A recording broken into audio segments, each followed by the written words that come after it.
finds wisdom. Well, of course, if it's valued like that, the man who finds wisdom and the man who gains understanding for her proceeds are better than the profits of silver, and her gain more than fine gold. Right. In texts like these, really the way the book of Proverbs is working is the wisdom of God is personified as this beautiful woman who is crying out to help as much as she can. She wants to help. She wants us to to seek her and to find her and to use her in our lives. And so she wants us to find her so that we will listen to her, so that we will, in the sense of not just hearing the noise of it or hearing the message, but actually listening and following and heeding the wisdom of God. That's what wisdom is doing. She's crying out, trying to get our attention to follow her.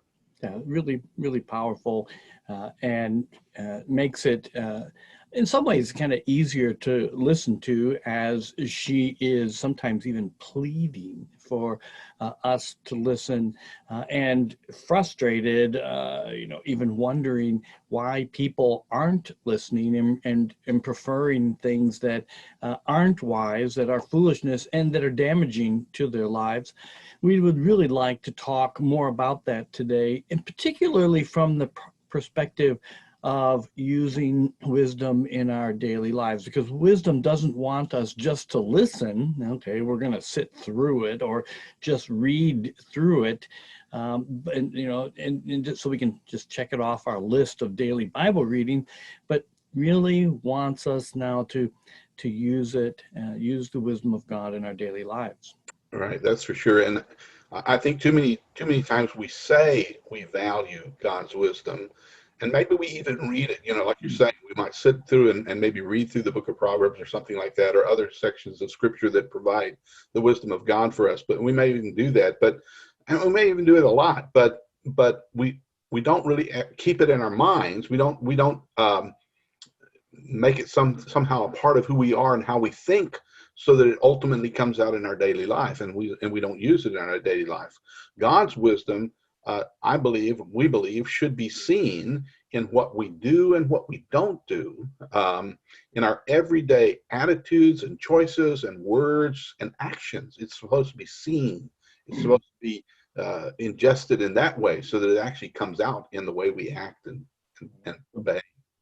Yeah, we got a little bit of hint of that last week when we were reading through rather long sections of the book of Proverbs, and it was saying things like wise people will be the ones who do certain things, like who turn at her rebuke, who listen, who have understanding hearts, who receive instruction, who value wisdom to the point of searching for it, finding it, and then in the end retaining wisdom at all costs.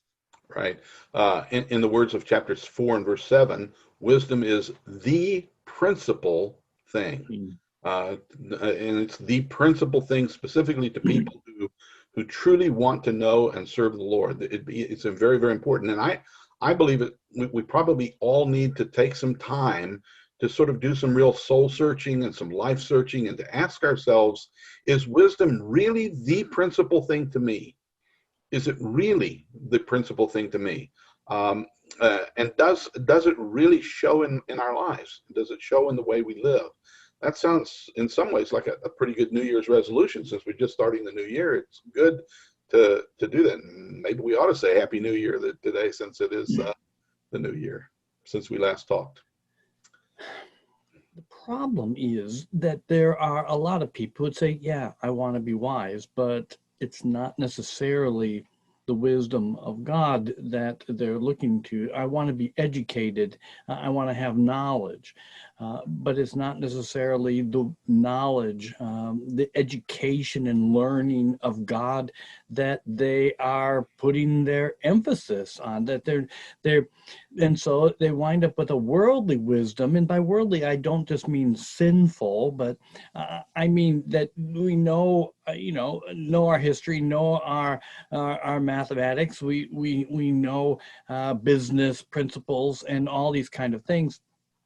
But knowing what God wants and the emphasis that he wants in our lives, a lot of times we're deficit.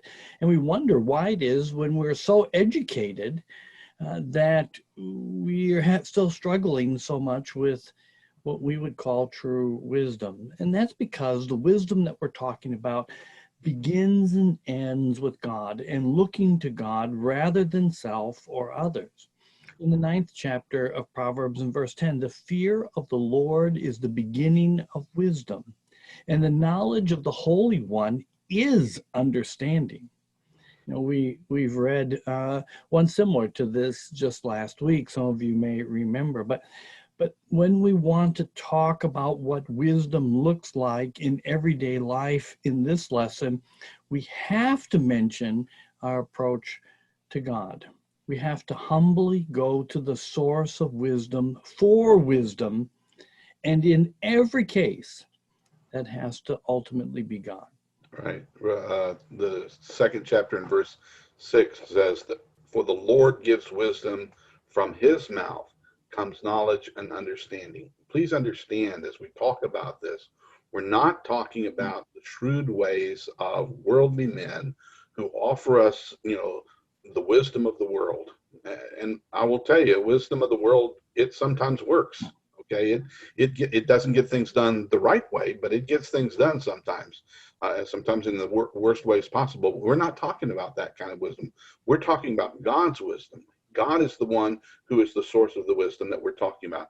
His wisdom is the true wisdom that comes from above. And as we read last week, in contrast to the worldly ideas of men, we talked about in Proverbs 19:21, the counsel of the Lord that will stand. This is something we can and ought to have confidence in. It doesn't always. I think this is something I wanted to just bring out, David. It doesn't always look like God's wisdom is going to work. Okay, sometimes we're facing circumstances, and the evidence around us and the noise around us from the world says this isn't going to work. Sometimes it screams at us, this isn't going to work. The question is, will we recognize, no, this is the wisdom of God, and whether it appears to make sense to me right now or not, I'm going to trust God enough to go ahead and do what he says, because it's his wisdom, because I understand and I'm confident that because of his wisdom, it will stand. We have to have that kind of approach toward God if we're going to really benefit from his wisdom, because again, like I said, it doesn't always look like, from our worldly perspective, like it's going to work. And I think what we find out is when we go ahead and do what God says, we find out that indeed God's wisdom does stand. When we remember that the Lord is the one who gives wisdom, and we have that fear of the Lord that we talked about earlier, the respect that we ought to have for God, then we will listen to his words regardless of the noise around us.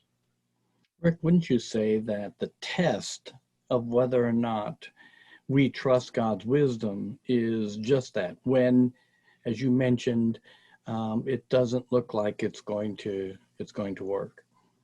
Yeah, I think that's exactly right. And I think so many times people say, I trust God and I'll follow his way.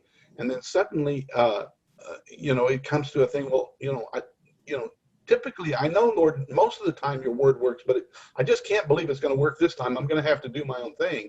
And that's when we prove that we haven't trusted him all along, because what we've only done is we've only practiced his wisdom because we agreed with it. It's when we aren't certain, when it doesn't look like it's going to work, go ahead and do it. That's when we really prove that we trust and have confidence in Right. him. We have to feel like we have to take things into our own hands, because last time we could see how it was going to work. And we agreed with how it was going to work out, and we liked the way it was going to play out. And this time, for some reason, we can't see it, or we don't like it, or it's too challenging, or other people maybe have advised us differently, and we respect them or don't want to lose their relationship. And so then we abandon it for the wisdom of, really, ultimately, even if we're trusting other people, it's our own wisdom, because we're deciding that through our wisdom that their wisdom is best. So it's a mess. But before we're kind of putting down the wisdom of other people, But I will mention before we go too much farther that wisdom is going to show because they listen to God, but God can use other people to give us his wisdom. The trick is going to be to test to make sure that those people are bringing us God's wisdom and not their own wisdom or the wisdom of the world. Yeah, absolutely. And one of the classic examples of someone who brings us the wisdom of God are our parents, Oh, especially yeah. when we're younger. Proverbs 5 verse 1, my son, pay attention to my wisdom, listen or lend your ear to my understanding. And that's, of course, with the caveat or with the understanding that mom and dad are telling us what God wants us to hear. Right. There's a lot of this. Listen to your parents. To don't be ashamed to your father. Don't be ashamed to your mother. And not only that, but in the book of Proverbs. But not only that, but there are even look around you, and that God may use things around you to express His wisdom. Almost humorous. Even ants. Go to the ant, you sluggard. Consider his ways and be wise. Proverbs 6 and verse 6.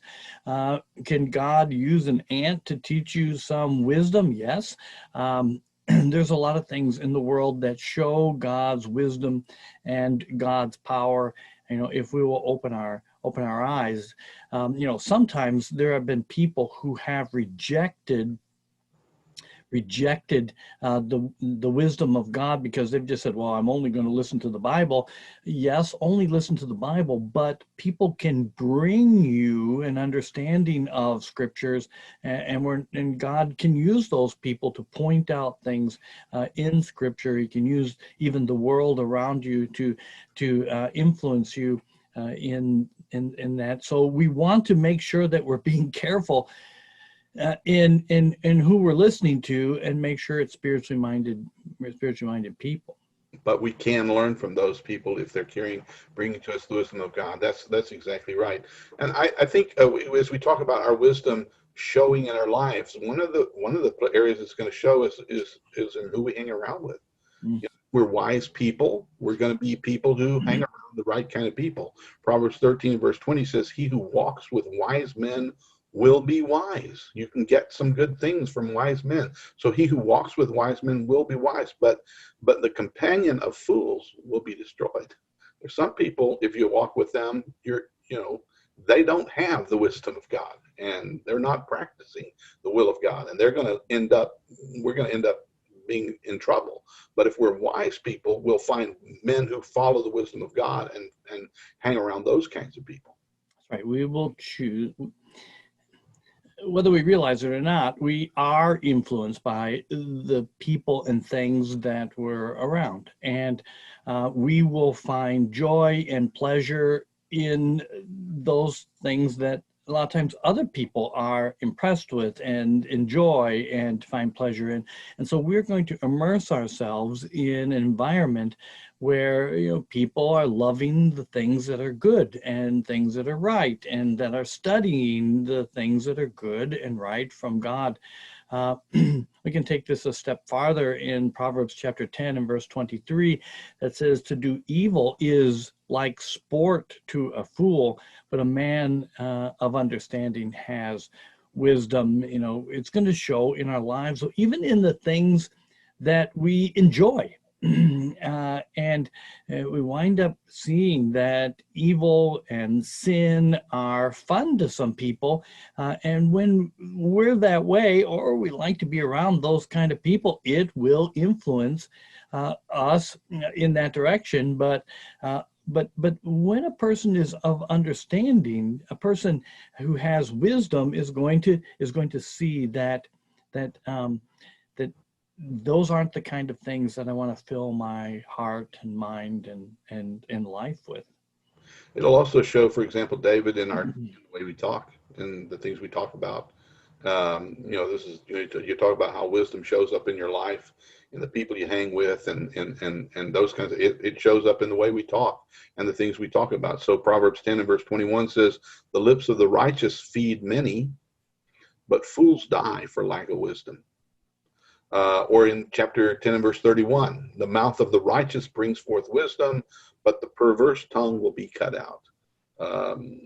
If we're wise people, what comes from our mouths are going to be those kinds of things that are wise things and that are helpful to other people. Yeah, I think there are people sometimes that wonder why people don't want to listen to them, that why they're always going to somebody else for advice, and how come they never come to me? And sometimes it's because the things that we're talking about, we're just blathering on about things that are nonsense or that are false, and we're lying, or we're using bad language, perverse things we're talking about. And spiritually minded people, no, not to come to you for the wisdom of God. There's the 12th chapter and verse 18 of Proverbs. There is one who speaks like the piercings of a sword. You've known that person, that every time you're around them, they say something that is harmful, that is insulting, that doesn't help the situation. But it goes on to say, but the tongue of the wise promotes health. The 15th chapter and verse 7, the lips of the wise disperse knowledge, but the heart of the fool does not do so. So it's going to, you're right, Rick, it's going to show in how we talk. If you want to be the person that is saying good and helpful and healing things, then it's the wisdom of God that you're looking for. Right, and that's supposed to come out of us. So the lips of the wise disperse knowledge. Proverbs 14 and verse 3. In the mouth of the fool is a rod of pride, but the lips of the wise preserve them. So we got to be people. You can't be that person who has the jab every time or says the thing that infuriates or aggravates or whatever, or just vents all his feelings or that sort of thing. You got to be someone who your words only the words of the wise are going to preserve things. I like chapter 15 and verse 2, where it says the knowledge or the tongue of the wise uses knowledge rightly, but the mouth of fools pour forth foolishness. Wise people, they not only have a good grasp of God's wisdom, but they also are able to use that in a positive and helpful way. The things that they share. I know the New American Standard Version translates this slightly different. It says that the tongue of the wise makes knowledge acceptable. You don't just say it; you say it in a way that there's a way of saying things that actually make people want to receive it. The fool doesn't care about that. He just says words that are hurtful, or that or as in this tongue that is foolishness. But the wise man uses wisdom rightly. He uses his words in ways that cause people to want to accept those things that are from God and the right kinds of things. So if you find yourself as always, saying things that get yourself in trouble, doing things that are always causing problems, a lot of times we blame the other person. Oh, you're too sensitive, or but really, this would be a good time to step back and say, well, the lips of the wise will preserve them.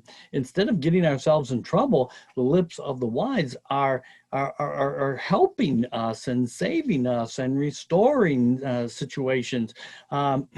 The tongue of the wise uses knowledge rightly, as Rick said. So we're the kind of people who have been able to think about things and remember things because we have trained ourselves in the word and wisdom of God.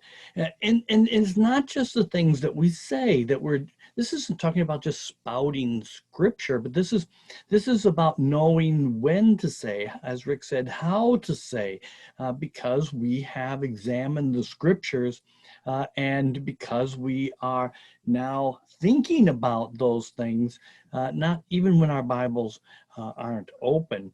In the 10th chapter of Proverbs and verse 19, it says, in the multitude of words, sin is not lacking, but he who restrains his lips is wise. There are times when it's better not to say anything.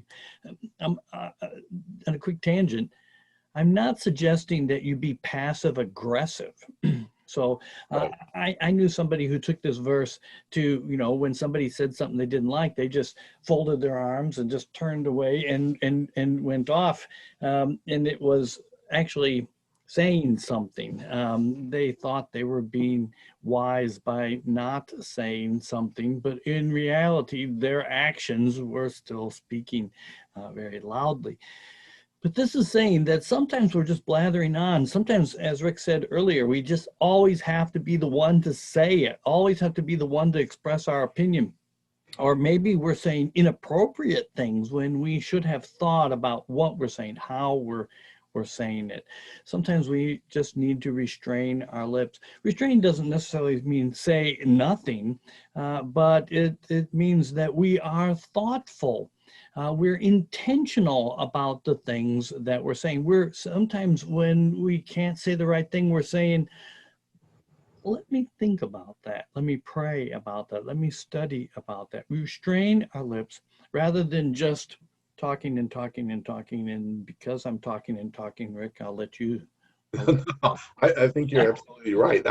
I'm thinking about this idea of, I'm people often, my words, I just can't seem to keep my foot out of my mouth. I Right. can't seem to, every time I have a conversation, it goes badly. And maybe instead of blaming other, it's because they're hard-hearted or something like that, we try to put it on them. Maybe that's a time that I need to step back and say, what's the common denominator in all these circumstances? It might be me, and it might be the way I'm saying things, what I'm choosing to say, and when I'm choosing not to have some restraint and not have to express myself. So yeah, it's very important. I think we could go on and talk a lot about wisdom and using words wisely. I think we could talk a lot about that. But we probably need to move on. I think it's also interesting to notice, we said some about this last week, and there are lots of things we could probably say about this, but we can't emphasize enough that wisdom is something that's going to produce and show in a humble spirit. We're going to be people who are humble. So yeah, I think we need to think about that. Yeah, pride. I guess I was supposed to read this for Proverbs 11 and verse 2. When pride comes, then comes shame, but with the humble is wisdom. Right. And with humility comes that ability, that willingness to listen, to learn, to not be the one that always has to say something, to allow other people to be exalted and not say something and complain and whine and murmur about it. Um, Yeah, you said before that, sometimes a person will say, well, I just seem to be the one who always gets in trouble or always sticks my foot in my mouth. And a lot of times somebody says something like that, not because they want to learn how not to do that, but so that a person will say, no, no, no, it's not you, it's them. No, no, you're fine, and things like that. And if you do correct them, then all kinds of problems break loose, and you find out why. A scoffer does not love one who corrects him. Chapter 15 and verse 12 says, nor will he go to the wise. I'm getting myself in trouble. Please help me. Instead, I'm getting myself in trouble and tell me it's not my fault, because they don't love the person who corrects them. And by the way, before we go any farther, I'm just going to tell you that those are the first words that ought to come out of your mouth. If somebody comes to you to correct you, the very first word should be thank you. Even if their correction is incorrect, they're coming to you and saying, I think you did this thing wrong, but you didn't. Thank you for caring enough about me, for bringing this to my attention. Thank you. I'll look at this objectively. If it's not a problem, no, you don't have to confess a problem that isn't a problem. That's not what I'm suggesting. But wisdom appreciates the person who cares enough about them, who loves them enough to correct them and loves them back. That's what it says, 15:12. A scoffer does not love one who corrects. And what's that mean about a person who's wise? He loves the person who corrects them. So the first thing should be an expression of love, not just a self-defense and denial, but when somebody, if somebody comes to you, or if you think that you may be wrong, you go to somebody who's wise to get correction and to learn the truth. Right? And so then it does have this effect on the way we relate with other people and our view toward other people. And so if we are wise people, it's going to affect how we see others, how we see our life. The people that we meet along life's journey, it's going to affect the way we interact with those kinds of people. We're told in Proverbs 11 verse 3, the fruit of the righteous is a tree of life, and the one who is wise gains souls. We'll want to, wisdom moves us to want to help others that we meet along the way to find the salvation that comes through the wisdom of God and the ways of God. We'll want to try to help others along the way if we're really wise people. Instead of being the person who's always causing a problem, we'll be the person who's trying to not only resolve issues, but we'll be actually trying to help people find the way of God and the way that is right and good. Helps other people, and then makes sure that they themselves are doing what is right. Chapter 14 and verse 6, a wise man fears and departs from evil, but a fool rages and is self-confident. I think that's a good way of maybe summarizing my part today, that a wise man fears and departs from evil. We are interested in just doing what is right in our relationship with God and others. And a fool is somebody who doesn't care, is just raging on and self-confident. Notice self there, putting himself in the center of doing and knowing what is evil, is right, rather than putting God and his wisdom in the center. Right. And I think it's important, we live in a world that is in the mad pursuit of happiness, and what we need to understand is that ultimately you want the route to happiness. The wisdom of God is where real happiness is found. People often say, well, God just wants me to be happy, but we don't want to listen to the wisdom of God. We say that at the moment at which we're actually rejecting the wisdom of God and pursuing our own means of happiness. And we forget that the wisdom of God warns us that pleasures of sin are temporary. They're short-lived. Real happiness and real joy in life comes from serving the Lord. Proverbs 30:13, happy is the man who finds wisdom and the man who gains understanding. And hopefully through our study today, we've made it clear that you haven't really found wisdom or gained understanding until you're actually listening to God's wisdom and putting it into practice. And when we listen to God's wisdom and we put it into practice, that's when we can find real happiness and real joy. And so we hope that last week and this week together has motivated us to see wisdom as a very positive thing, as the wisdom of God is a very positive thing. The wisdom of God is something that we need to pursue, and not just pursue so that we can be people who say wise things or whatever, but be the people who are practicing the wisdom of God. Because when we do that, that's when we find real joy and happiness in the service of God. That's when life really turns out, because we're listening to the one who really knows what life is all about and what makes things go best. So we're thankful for you to listen, that you've joined us with our study tonight. We appreciate that. We hope you'll come again. Andy and David will be on again Thursday night. So remember to come and listen again on Thursday night. So thank you, Esther, for being